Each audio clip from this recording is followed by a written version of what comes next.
terkendala satu masalah jembatan, yang kedua kan masalah pupuk ini Bu. Iya, Sekarang iya. katanya Pak Jokowi sendiri mengatakan swasembada pangan nasional harus diupayakan dipertahankan. Nyatanya pupuk sekarang untuk hamparan 1 hektar hanya 50 kilogram. Iya, Sekarang iya. itu logikanya sampai di mana kalau pupuk 1 hektar hamparan hanya 50 kilogram. Memang ini faktanya begini, petani menjerit Bu. Tolong Bu sampaikan kepada pemerintah yang di pusat Bu. Sampaikan masalah pupuk yang bermasalah. Jembatan ini loh Bu.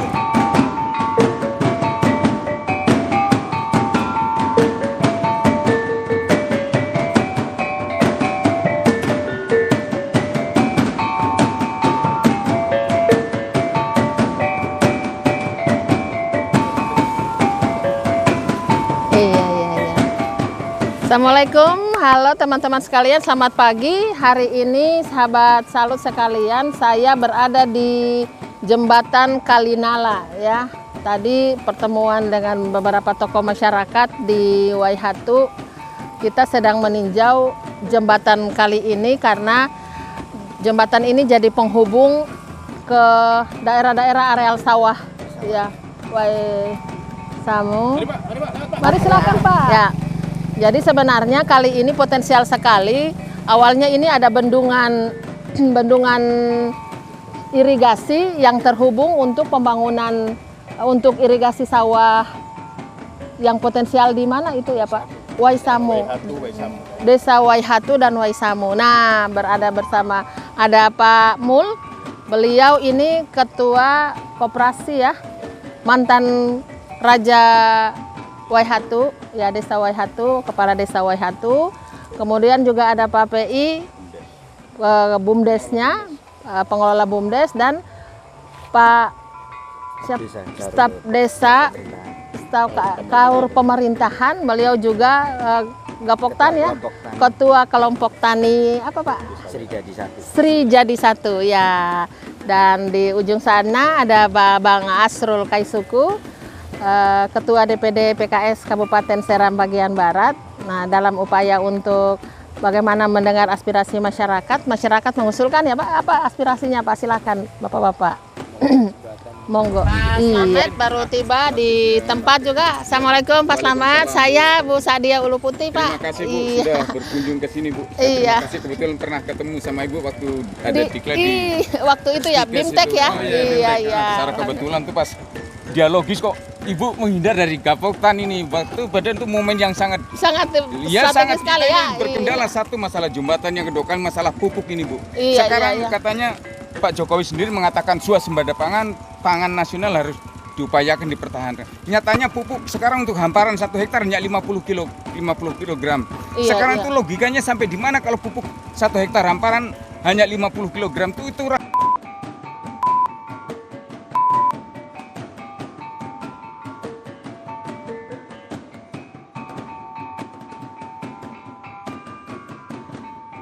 itu saya katakan pemerintah. Ini pupuk ini yang Untung harus saya ini diuntung. terus terang Bu, saya kalau ada yang memfasilitasi saya akan ketemu sama beliau. Betul, saya terus terang. Supaya tahu real, karena ini yang permasalahan ini yang tahu persis kan petani. Bukan faktanya begini, petani menjerit Bu. Semua tuh telinga iya. sekarang Pak Jale mana nggak diambil. Melihat sekarang bermasalah masalah kedelai kan terus terang saja tempe nggak ada. Yang salah sekarang saya siap pengusaha mau komentar atau penyampaian itu salah. Sementara petaninya Dinas pertanian tuh mungkin orang nggak bidangnya di situ, pendidikannya di situ, tapi diterapkan di situ. Akhirnya ya begini terbengkalai kan. Jadi permasalahan ini. Saya sangat mengharapkan Ibu kebetulan datang. Saya terima kasih. Tolong Bu sampaikan kepada pemerintah yang di pusat Bu. Sampaikan masalah pupuk yang bermasalah. Jembatan ini loh Bu. Ini sudah sekitar 5 tahunan begini Bu. patah ya. Patah begini, sudah kayak pintu tertutup. Kita masalah pangan ini di sini memang dulu berkendala waktu dari tahun 2008 itu erosi yang banjir besar, bendungan sampai jadi di 2016 ya. Terima kasih 8 tahun tuh kalau dihitung-hitung kerugian untuk swasembada pangan SBB itu sudah berapa ribu ton itu untuk hamparan 350 hektar. Sekarang orang sudah beralih fungsi ke palawija semua karena ya pupuk nggak ada. Ini sangat bermasalah. Kalau irigasi sudah saya akui sudah bisa memadai, saya katakan sudah memadai, sudah cukup lah. Tapi yang jadi kendala kan kayak jalan, pupuk, jalan, terus ini jembatan ini kita yang sangat bermasalah. kita tuh menangis betul Bu. Kalau ada orang yang memfasilitasi saya akan ketemu beliau. Betul. Akan ya presiden. Saya minta karena supaya ini yang bermasalah begini pupuk. Ini maksudnya nih di sebatas di pemerintah daerah atau di mana dirijen di mana kan nggak tahu. Satu contoh pakan ternak mahal nggak ada. Nyatanya yang di Jawa Timur tuh ditangkap sama Pas Pampres. Pagi-pagi kan dipanggil sama beliau sama presiden. Bilangnya pemerintah daerah nggak ada permasalahan di daerah. Nyatanya masyarakat menjerit. Iya. Terus terang Bu, apalagi kalau kita sebagai petani sawah nih Bu. Kalau dibilang perutnya kenyang, iya Bu. Tapi kalau untuk materi Bu nol. Tanya ini Bapak mantan Pak Kades ini. Materi paling nol. Tapi kalau dipikir petani ini kan aset negara yang paling terutama. Negara maju kalau pangannya nggak ada, baku gigit. Bisa-bisa kayak Ibu bisa digigit orang kecil ya kita.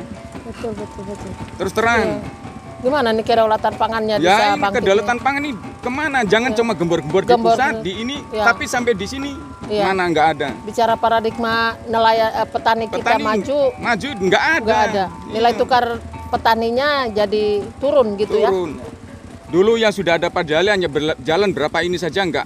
Ya kita petani itu bukannya nggak mau, senang bangga saja. Yang penting pemerintah sediakan pasarnya. Jangan petani suruh tanam, pasarnya nggak ada, ya perutnya kenyang. Kalau dibilang petani menangis nggak ada Bu, lapar nggak ada. Tapi materinya nggak ada, nggak punya materi. Anak sekolah mau beli sepatu saja bingung. Apalagi mau jenjang ke perguruan tinggi Bu, biayanya dari mana? Nggak ada. Kita nih kasihan Bu. Kita nih petani katakan di BH tuh mungkin kalau di Gemba tuh saya masih ini terlindungi, tapi kalau di BH tuh untuk masalah katanya penyuluh tuh hari-harinya hidup dengan petani. Karena penyuluh kan pendamping petani, tapi nyatanya berdikari sendiri. Tanya seluruh petani. Penyuluh itu sifatnya hanya sebatas mengambil dokumentasi saja. Musim panen, musim tanam itu saja. Selain itu sudah nggak mendampingi lagi. Nggak ada, berdikari sendiri. Gapoktan masalah irigasi dari bawah sampai hilir pernah mempertanggungjawabkan satu musim sendiri.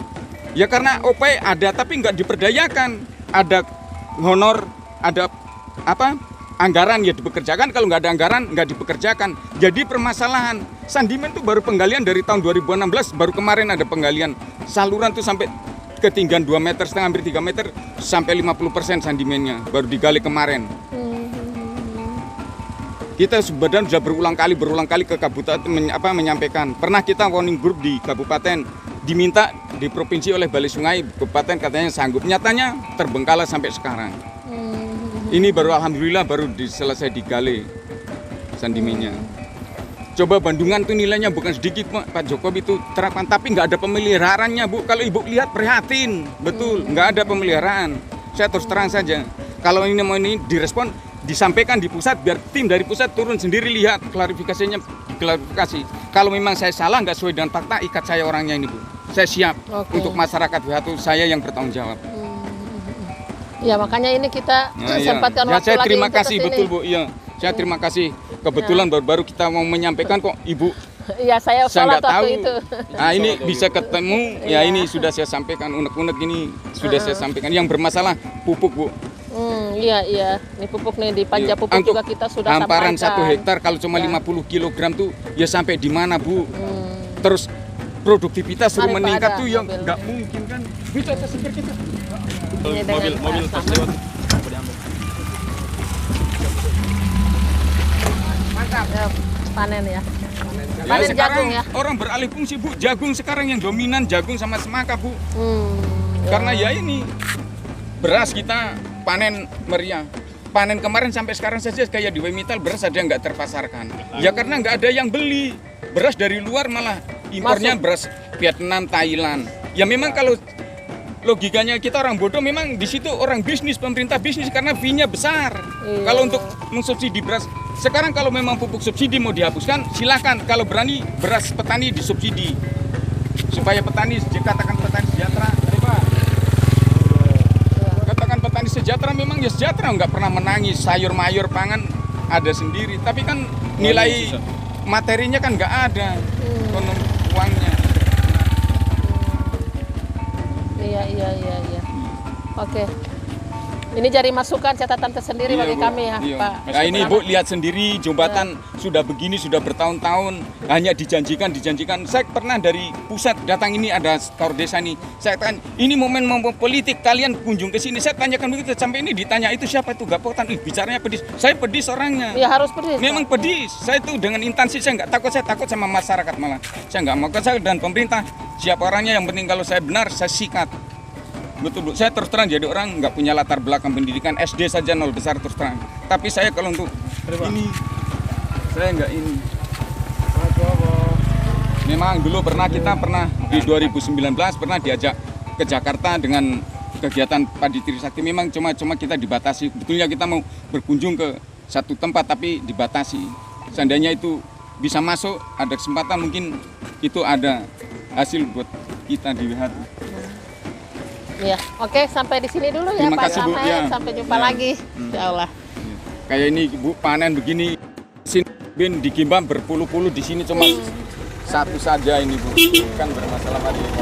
Jadi di sini butuh mesin panen Kombain combine ya. Iya Bu. Tolong Mesin panen combine untuk WH1 diusulkan oleh Pak Slamet. Insya Allah mudah-mudahan masuk dalam aspirasi 2022 sekarang ya. Terima Pak. kasih Bu. Amin.